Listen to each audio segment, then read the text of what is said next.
Those who desire to be Jesus' disciples must endeavor to learn Jesus' teachings and ways and imitate him by walking as he walked. 1 John 2, verses 3 through 6, and 1 Corinthians 11, verse 1.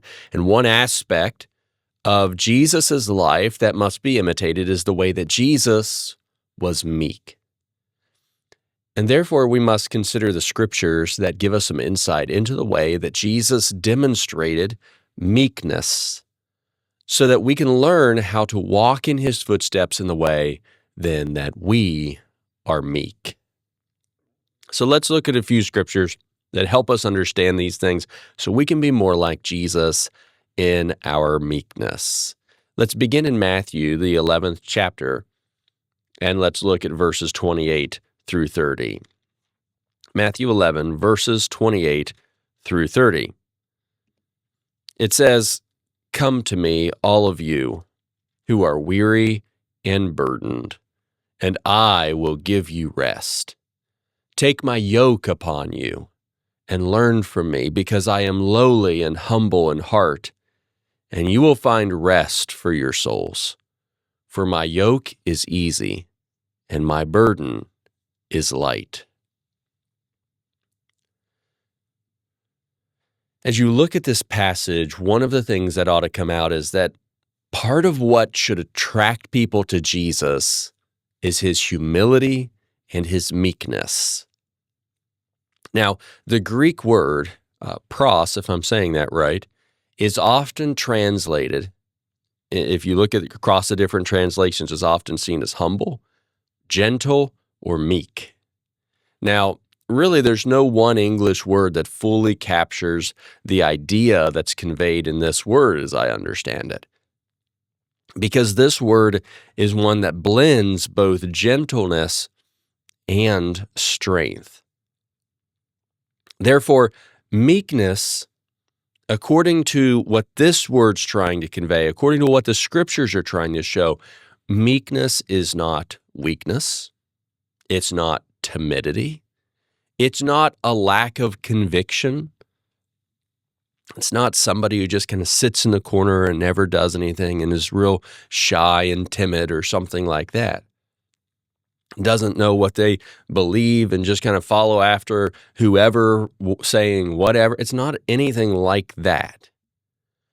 But what this word is conveying is, again, this blend of both gentleness and strength. So it's humble strength that is held under God's control to ensure that God's will is accomplished above one's own. Let me say that again. It's often summarized as strength under control. Think about a horse has all this strength, but it's brought under control by a bridle. It is humble strength held under God's control to ensure that God's will is accomplished above one's own. Now, concerning Jesus and looking at this passage, I want you to specifically notice that he was meek in heart. Now, we'll talk about some other things, other ways Jesus demonstrated meekness, but I think it's important, essential really, for us to start there. He is meek, humble in this translation. He is meek in his heart. Therefore, it was not an empty act or demonstration. It wasn't for show. Instead, it was that who Jesus was at his core. Right? You drill down and you look at the characteristics that make up who Jesus really was. Meekness is right there. He is meek in his heart. Because of that, Jesus' meekness permeated everything Jesus did. Because he's meek in his heart, it didn't show up just at random times and as sort of a surprise to everyone. His meekness was at his core, and so in everything he was doing, it even demonstrated his meekness. Even in times that we see Jesus having to take a more firm aggressive kind of approach when he's driving out those who are buying and selling in the temple in John chapter 2, verses 13 to 25, where he's calling out the hypocrisy of the Pharisees and the scribes in Matthew 23, verses 1 to 36. And other times, even in those times, Jesus' meekness is involved. In this text, I want you to recognize that Jesus' meekness worked to provide a lighter burden placed on those who come to him than he could have placed on those who would give those he would give his life for. Think about it. He gave his life for us. He could have placed such a heavy, heavy burden on us that we could never bear. But yet Jesus doesn't do that. And so Jesus, again, his meekness was ingrained deeply into who he was here on this earth. He was meek in heart, and those who follow Jesus must also strive to be meek at their cores, not just meek at times. Well, let's now go over to the next chapter in Matthew, to chapter 12, and let's read a passage from verse 15 down through verse 21. Matthew 12, verses 15 through 21. Jesus was aware of this and withdrew. Large crowds followed him, and he healed them all. He warned them not to make him known, so that what was spoken through the prophet Isaiah might be fulfilled. Here is my servant, whom I have chosen, my beloved in whom I delight. I will put my spirit on him. He will proclaim justice to the nations. He will not argue or shout, and no one will hear his voice in the streets. He will not break a bruised reed, and he will not put out a smoldering wick until he has led justice to victory. The nations will put their hope in his name. Now, I think we've got to start in this passage by recognizing that the Jewish people often expected the Messiah, the chosen one of prophecy, this messianic king. They expected that he would come to this earth and be this great earthly warrior who would conquer all his enemies with great force. I mean, they expected this great military style king or leader. But Matthew's quotation that comes from Isaiah 42 has all kinds of prophecies in his writings. Isaiah 42, verses 1 through 4, it demonstrates that their expectation for the Messiah had been wrong. The picture in the prophecy is one of meekness. It's one of, again, humble strength that is held under God's control to accomplish God's will. When you think about it, Jesus certainly could have come and conquered all the nations of earth through his power and strength. After all, he's the one who created the world. He's the Son of God. He could have come and he could have conquered the Roman Empire that was ruling at the time. He could have conquered every nation. He could have conquered, if all of the nations of the world came together in battle against him, he could have prevailed. That is the strength, that is the power that Jesus possessed.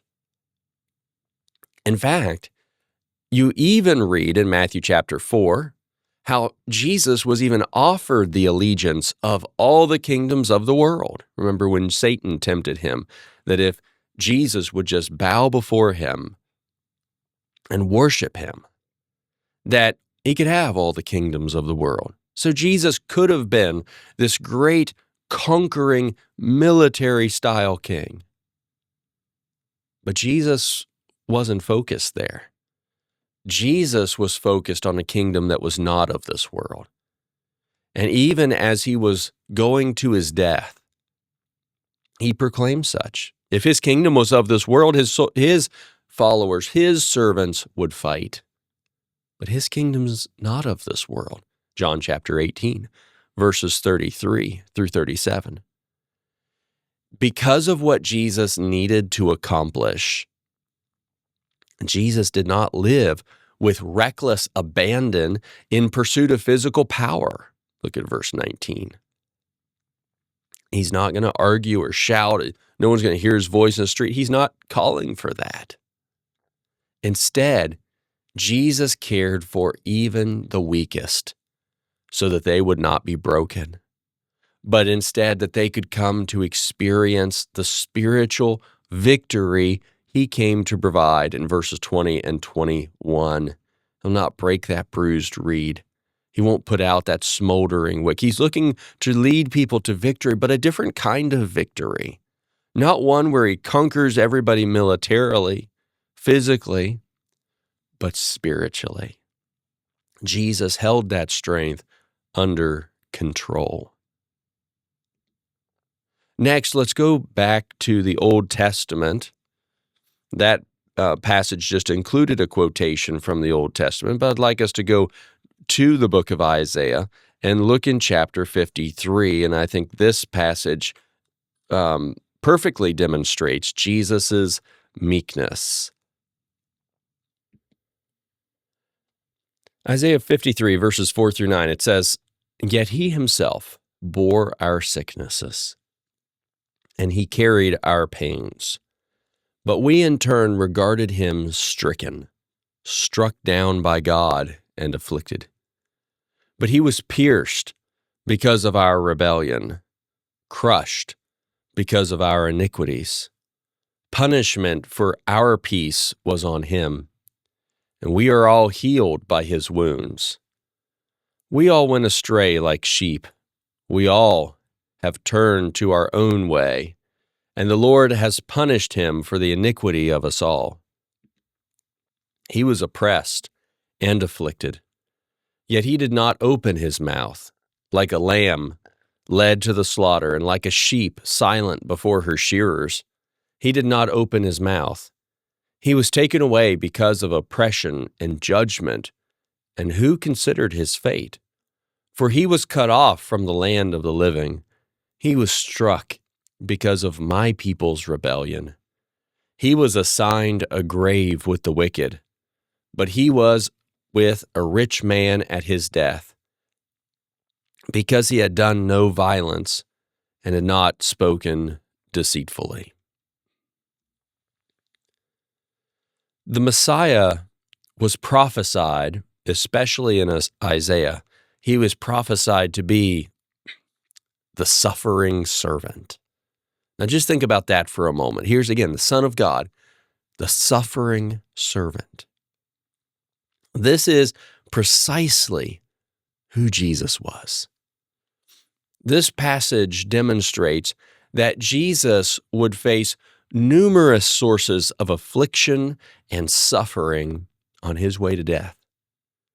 And in this, his meekness can be seen, even in that he willingly left heaven and came to earth knowing the suffering awaited him. Again, think about that strength brought under control of God.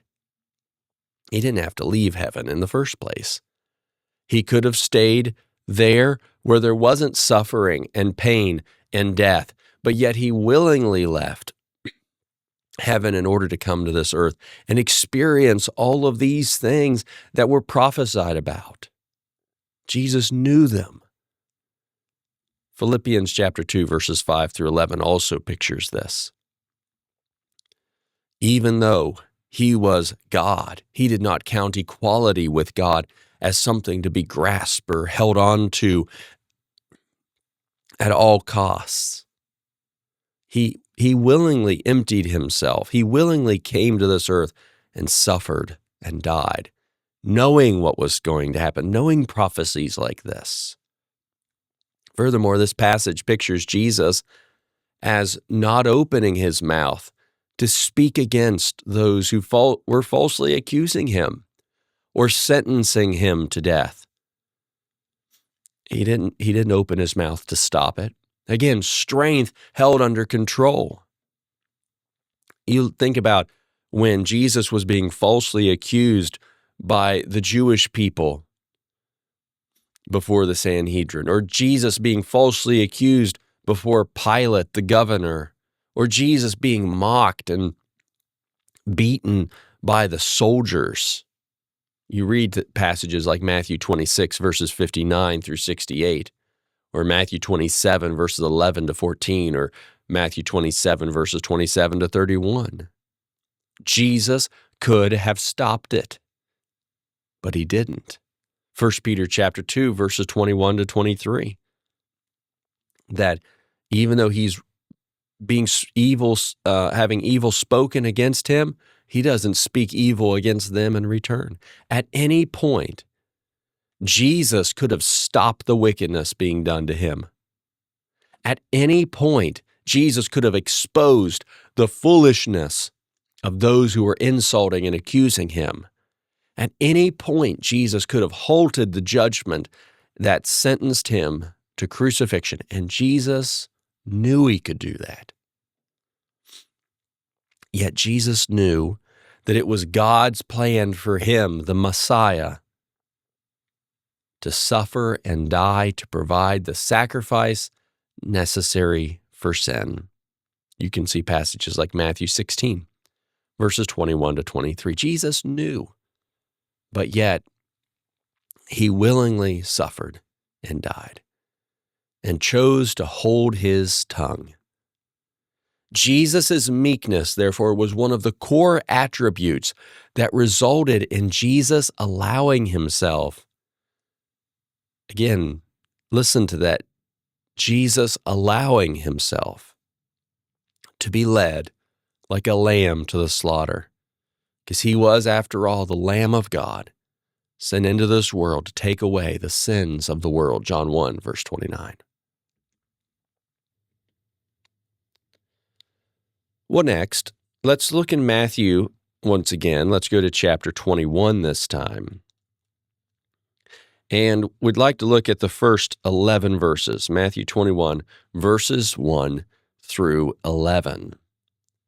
It says, "When they approached Jerusalem and came to Bethphage at the Mount of Olives, Jesus then sent 2 disciples, telling them, 'Go into the village ahead of you. And at once you will find a donkey tied there with her colt. Untie them and bring them to me.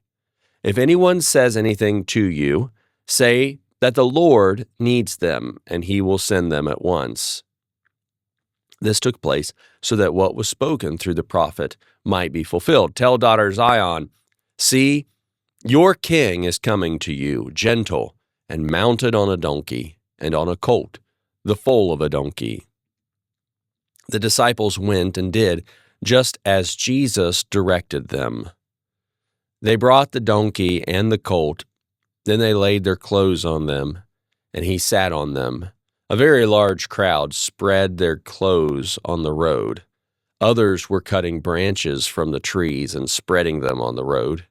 Then the crowds who went ahead of him and those who followed shouted, 'Hosanna to the Son of David! Blessed is he who comes in the name of the Lord! Hosanna in the highest heaven!' When he entered Jerusalem, the whole city was in an uproar, saying, 'Who is this?' The crowds were saying, 'This is the prophet Jesus from Nazareth in Galilee.'"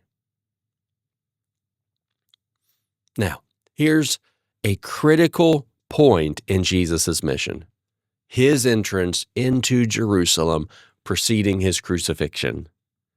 This was the fulfillment of prophecy concerning how the Messiah would enter Jerusalem, or Zion, Zechariah chapter 9 and verse 9.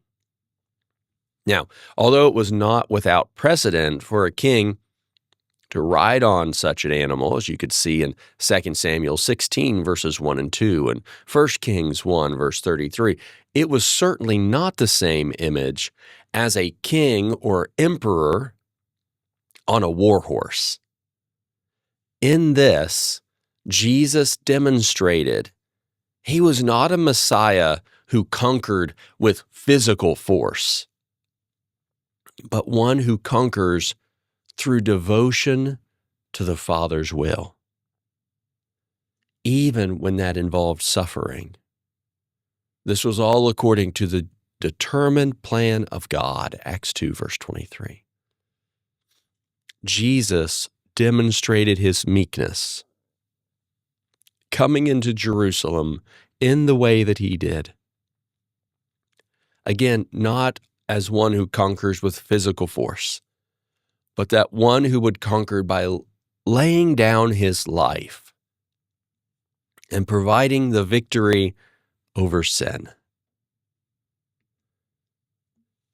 Now, let's go to Matthew chapter 26.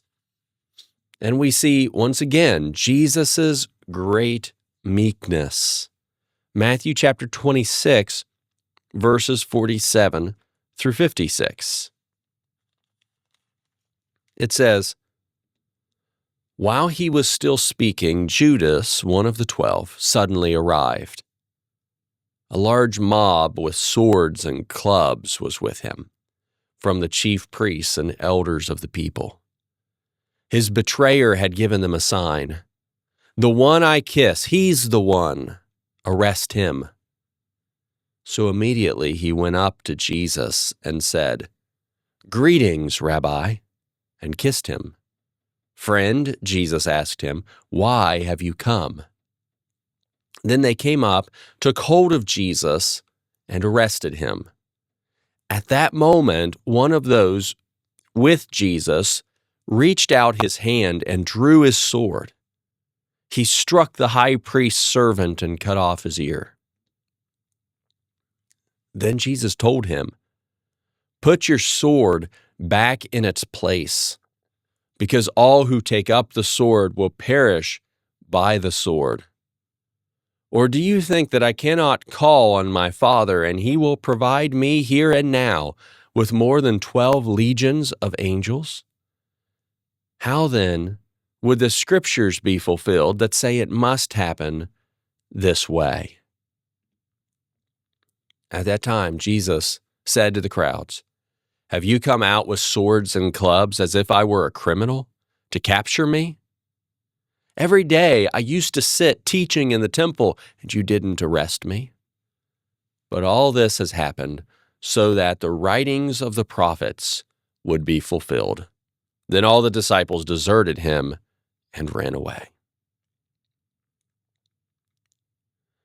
This was now the moment that directly began the physical sufferings Jesus would endure in his death. Judas, who had of course been one of Jesus' apostles, led a mob to arrest Jesus in exchange for 30 silver pieces. You can see that in Matthew 26, verses 1 to 5, and Matthew 27, verses 3 through 10. For Peter and perhaps the other apostles, this marked a moment to fight. As Peter's the one, he's identified in one of the other Gospels as the one who takes his sword and cuts off the man's ear. Peter, he thought this was the moment to fight, presumably so the Messiah would conquer physically.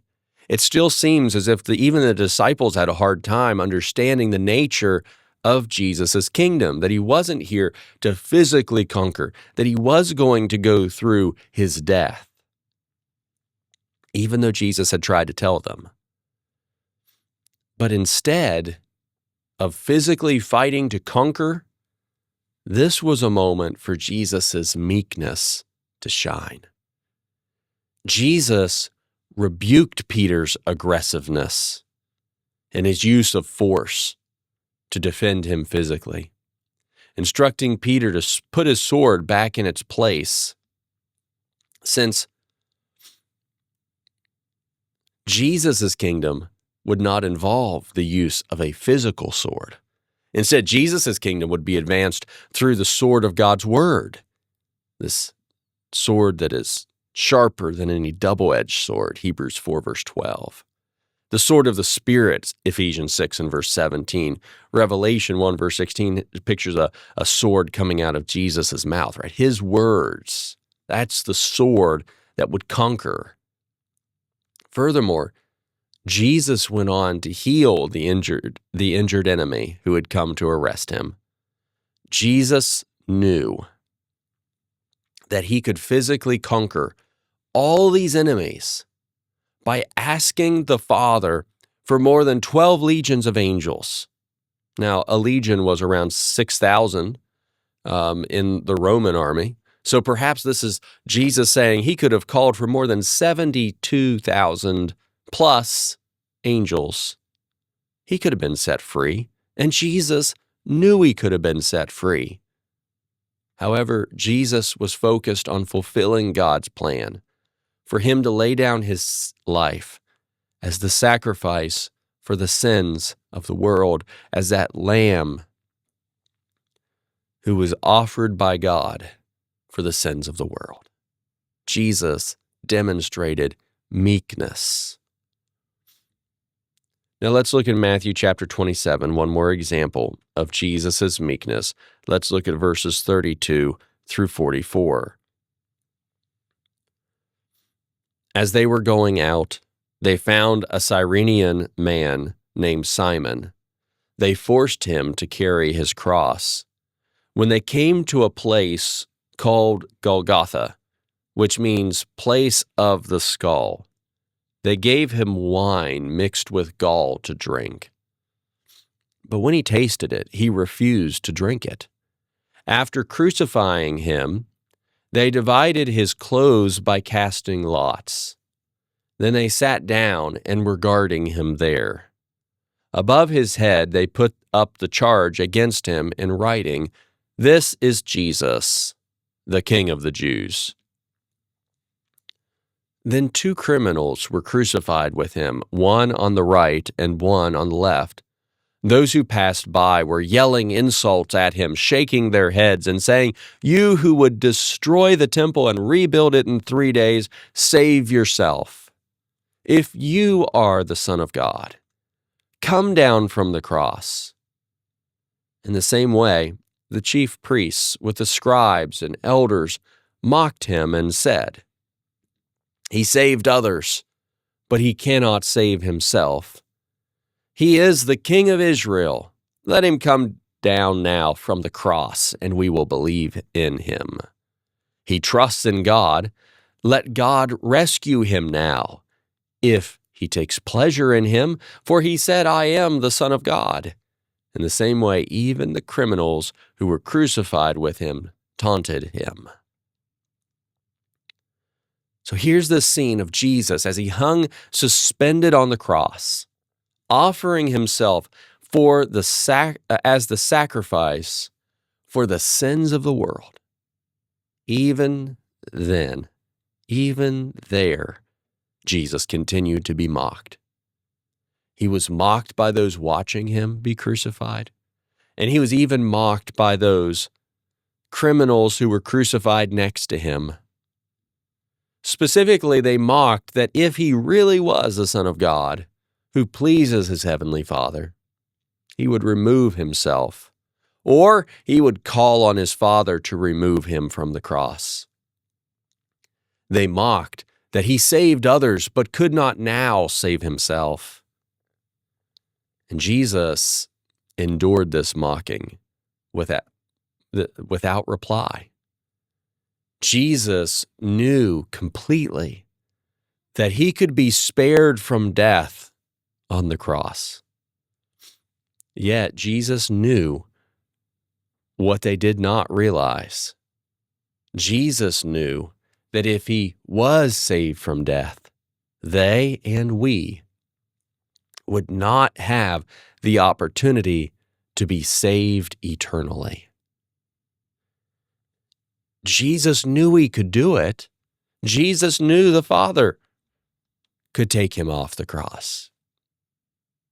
But Jesus willingly went through it all. Jesus meekly, strength under control, meekly endured the ridicule. endured the shame, endured the suffering of the cross by holding his own strength under the control of doing the Father's will and his love for mankind. So as we close this study, we should see that imitating Jesus requires that you demonstrate meekness like Jesus demonstrated meekness. Although there's much more that could be discussed, we have seen Jesus' meekness as coming from his heart and permeating the entirety of his life.